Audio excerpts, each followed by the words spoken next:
O acampamento ainda carregava as marcas do juízo. A memória da rebelião não havia desaparecido, nem o temor provocado pelo fogo e pela terra que se abriu diante dos olhos de todos. Foi nesse cenário que o Senhor estabeleceu, de forma definitiva, quem podia se aproximar e como deveria fazê-lo. A santidade não seria mais interpretada. Síria obedece. A palavra do Senhor veio com peso e clareza, não para todo o povo, mas dirigida diretamente a Arão. A ele foi confiada uma responsabilidade que ultrapassava a honra ou posição. Sobre seus ombros repousaria a culpa relacionada ao santuário. Cada falha, cada descuido, cada transgressão ligada ao altar seria cobrada. O sacerdócio não era um privilégio confortável. Era um encargo perigoso. Arão e seus filhos foram colocados como guardiões da presença. Eles se aproximariam do altar, entrariam no lugar santo, tocariam o que era separado. Mas essa proximidade exigia vigilância constante. O Deus que permitia a aproximação era o mesmo que não tolerava a irreverência. Então o Senhor determinou o papel dos levitas. Eles foram separados dentre todas as tribos e entregues a Arão como dádiva viva, não para oferecer sacrifícios, nem para queimar incenso, nem para entrar além do limite estabelecido. O serviço deles era outro. Guardariam o tabernáculo, transportariam seus utensílios, protegeriam a tenda da reunião, manteriam o espaço santo intacto, diante do movimento constante do povo. Os levitas se aproximariam, mas não demais. Se ultrapassassem o limite, morreriam. Se um estranho se aproximasse do altar, morreria. O Senhor deixou claro que a santidade não se ajustava à curiosidade humana. Havia fronteiras visíveis e invisíveis, e cruzá-las significava a morte. Assim Deus organizou o centro da vida de Israel com precisão absoluta. Sacerdotes ministravam diante do altar. Levitas protegiam o entorno. O povo permanecia à distância. Cada função tinha seu lugar. Cada lugar tinha seu limite. A presença divina exigia a ordem. E então o Senhor falou sobre sustento. Aqueles que serviam no altar não receberiam herança entre as tribos. Não teriam terras, nem campos, nem porções repartidas como os demais. A herança deles seria o próprio Deus. O sustento viria do que era oferecido a ele. Tudo o que fosse separado como santo passaria a sustentar aqueles que viviam diante do sagrado. As ofertas mais santas, aquilo que subia no altar, aquilo que era consagrado, tudo pertenceria aos sacerdotes. As primícias, as ofertas alçadas, o melhor do vinho, do azeite, do cereal. Nada disso era pagamento, era decreto divino. O altar sustentava quem servia nele. Mas até esse sustento era cercado de reverência. Nada podia ser tratado como comum. Nada podia ser consumido de qualquer maneira. O que era santo exigia cuidado, pureza e obediência.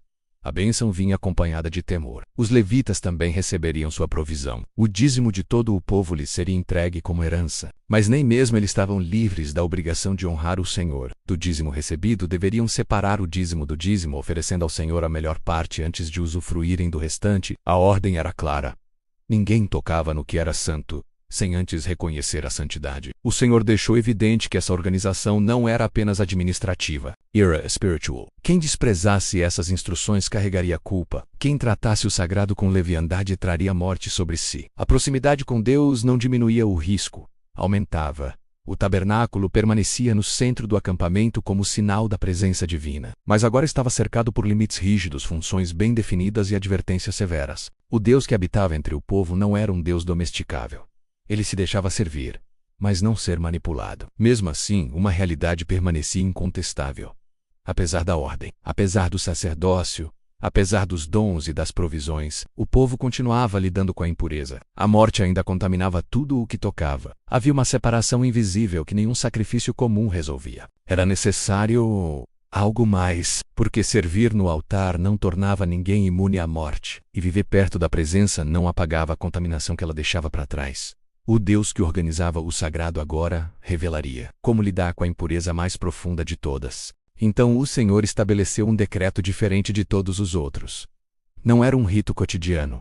Não nascia do altar. Não acontecia no centro do acampamento. Não terminava com sacrifícios repetidos ou com sangue derramado diante da tenda da reunião. Era uma ordenança singular, silenciosa e absoluta, destinada a tratar uma impureza que nenhum outro sacrifício conseguia remover. A impureza da morte. O Senhor ordenou que uma novilha vermelha fosse escolhida.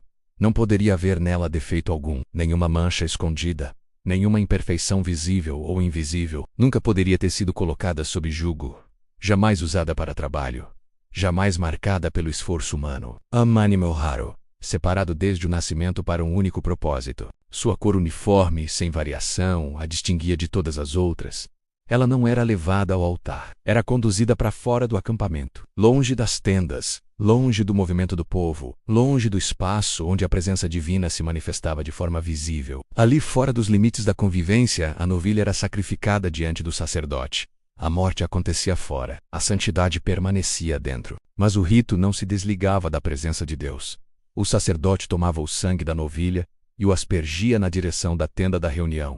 7 vezes. Um gesto deliberado, preciso, carregado de significado. Mesmo à distância, o sacrifício era apresentado diante do Senhor. A morte não se aproximava do santuário, mas era reconhecida diante dele. Em seguida, todo o corpo da novilha era queimado. Não apenas a carne, não apenas o couro, não apenas partes escolhidas. Tudo era consumido pelo fogo: carne, sangue, couro e esterco. Nada permanecia, nada era poupado. Junto com ela, madeira de cedro, isopo e fios escarlates eram lançados às chamas. O fogo reduzia tudo a cinzas. Era um sacrifício completo, total, irreversível. Mas então surgiu o paradoxo mais perturbador de todo o rito. O sacerdote que supervisionava a cerimônia tornava-se impuro. O homem que executava a queima tornava-se impuro. Aquele que recolhia as cinzas e as levava para um lugar separado tornava-se impuro. Todos os que tocavam no processo de purificação carregavam sobre si a contaminação temporária. O rito que existia para purificar contaminava. As cinzas, porém, não perdiam seu valor. Eram recolhidas com cuidado e guardadas em local puro, fora do acampamento. Não eram descartadas. Não eram tratadas como resto comum. Permaneciam separadas para um uso específico, reservado, cuidadosamente regulado. Misturadas com água corrente, essas cinzas formavam a água da purificação. Essa água não era simbólica, era necessária, destinada a tratar a impureza mais grave que um israelita podia carregar: o contato com a morte. Quem tocasse um cadáver tornava-se impuro. Quem entrasse numa tenda onde alguém tivesse morrido tornava-se impuro. Quem tocasse ossos humanos, sepulturas ou restos mortais carregava uma contaminação invisível, mas real. A morte deixava marcas espirituais. Essa impureza não era opcional. Não dependia de intenção. Ela se espalhava automaticamente, e enquanto permanecesse, impedia o acesso ao sagrado. O impuro não podia se aproximar da presença do Senhor. No 3º dia e no 7º dia, a água da purificação deveria ser aspergida sobre aquele que estivesse contaminado. Somente assim ele seria restaurado à comunidade. Sem essa aspersão, a impureza permanecia. E aquele que permanecesse impuro e ainda assim se aproximasse do tabernáculo, profanava a presença divina. A consequência era severa. Seria eliminado do meio do povo. A santidade não convivia com a morte. Mais uma vez, o paradoxo se repetia. Quem aspergia a água tornava-se impuro até o entardecer. Quem tocava na água precisava se lavar. Quem lidava com as cinzas carregava a impureza temporária. A purificação tinha custo. Sempre exigia que alguém assumisse o peso. A vida do povo só continuava porque alguém lidava com a contaminação da morte.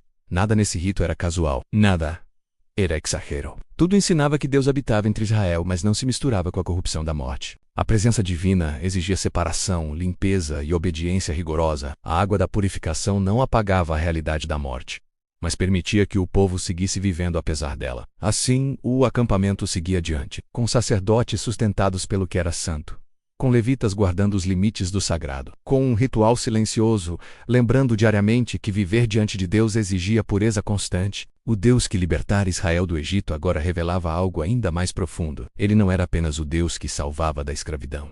Era o Deus que separava da morte. Era o Deus que purificava.